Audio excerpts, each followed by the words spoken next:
Coming up this hour on Trump's News Network, Supreme Commander Donald Trump orders the execution of 2 million Mexican immigrants. Crooked Hillary Clinton finally goes to jail, and Deputy Supreme Commander Mike Pence opens up the first gay conversion center. This is real, this is now, and this is Trump's America. The protesters, angry over the outcome of the presidential election, take their frustrations out on commuters for a second day.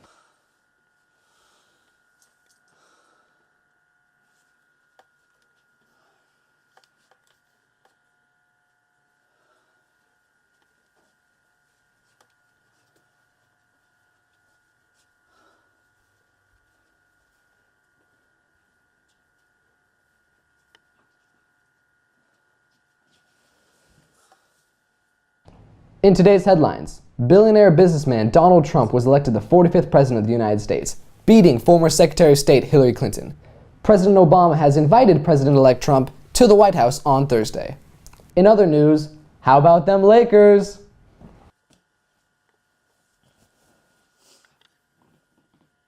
Hello everyone, and welcome to Make America Great Britain Again. And now that Donald Trump will become president, it's only a matter of time before he either sues us or takes us off the air. So, I am your host, Brian Shith.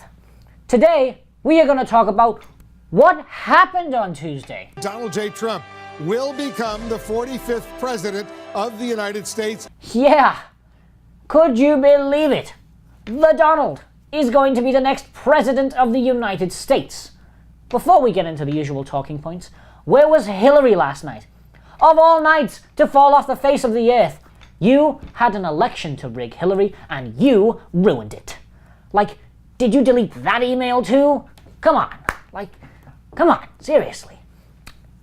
So, Republicans held on to the House and the Senate on Tuesday, and they gained the White House, meaning the next government is going to be conservative top to bottom. Now, with that, many people have had a hard time accepting it, with protests taking place across the US.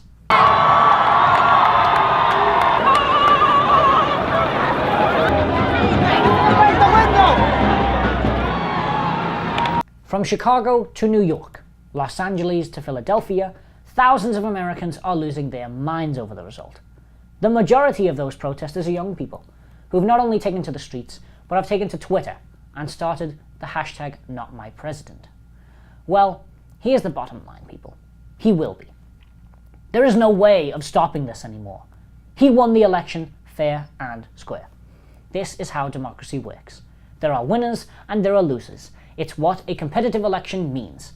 So young people who voted for Hillary, who are out there protesting, put on your big boy and your big girl pants. And for the older people who voted for Hillary and are complaining, you should know better by now. I know this is hard to understand, liberals, and in some cases Republicans. Trump is a divisive guy. He's undoubtedly a huge ass with very small hands, who now has 380 million people, the world's largest economy, the world's most powerful military, the world's largest stockpile of oil, the world's largest GDP, and the overall richest country in the world in those small hands. Something that shocked us all was that the brash Mr. Trump beat a distinguished vet when it came to this. Hillary Clinton knew what she was doing because she'd been surrounded by the presidency for years, and that resemblance of the status quo is what ended her. And one could argue that in any other year, those qualifications would have gotten her elected. But the American people are tired of the status quo, and so is the rest of the world, apparently.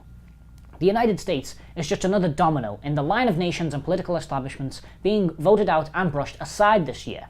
In June, the Philippines elected Rodrigo Duterte to their presidency, a man who openly admitted to having killed people in the past, and campaigned on killing people who use drugs, and also called President Obama a son of a whore. You must be respectful. Do not just throw away questions and statements. Putang ina mamurahin kita dyan sa forum na. Also in June, the United Kingdom had their referendum on whether they should leave or remain in the European Union, and by the slightest of margins, voters opted to leave, in what we now know as Brexit, and this sent the pound sterling tumbling. France, Austria and Hungary have also seen a surge in right-wing support and activism, followed by protest from the disgruntled opposition. The reason I bring this up is not to draw a picture of Mr. Trump being a murderer or a genocidal president, but to display how this narrative that drives the Not My President movement is just not an American struggle. To sum this whole shebang up, and liberals, I'm talking to you, we're all in the same boat. You aren't in some bubble, trapped with a red target on your chest. This is our country now, and we have to accept it. Democracy doesn't always favour the most qualified candidate on paper, but it favours the will of the people. And before you mention it, yes, Hillary won the popular vote, but the Electoral College is something that we've all agreed to, and we've all been okay with since George Washington founded this country. So now that you didn't get your way, don't criticise the system when you had the power to change the system and did nothing. Democracy is a beautiful thing. It's something that we're the best at. But the only way we progress as a nation and as a society is not by protesting the result of the elections we partake in, but to get behind the transition of power. We all know President-elect Trump is unconventional. Call him crazy, but he won. And we have to accept that, because America cannot be an example and a leader of democracy and of the free world when we do not unite behind our own democratically elected leaders.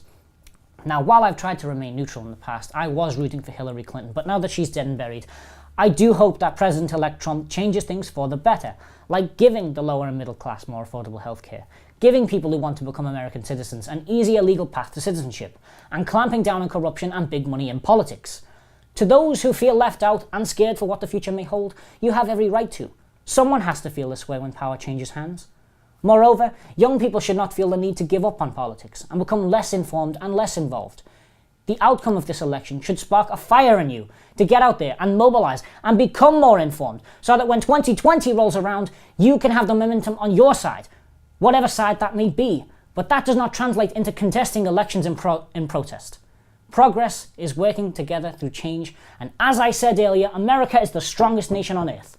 We have survived the Civil War, 2 world wars, we survived the Great Depression, we survived the Cold War, and we will survive President Donald Trump, because our democracy is more than just one man. Remember, just because our commander-in-chief is an ass doesn't mean that you have to change your ways in how you live your life and contribute to society. If love trumps hate, then this country will come together, because we are stronger together. And just like in the clip that we started with today, the sun rose on America, just like every other day. Life still goes on, just like any other day. And America will remain great once we are united, just like every other day. Congratulations to President-elect Trump. Thank you for watching, and we'll see you next time on Make America Great Britain Again.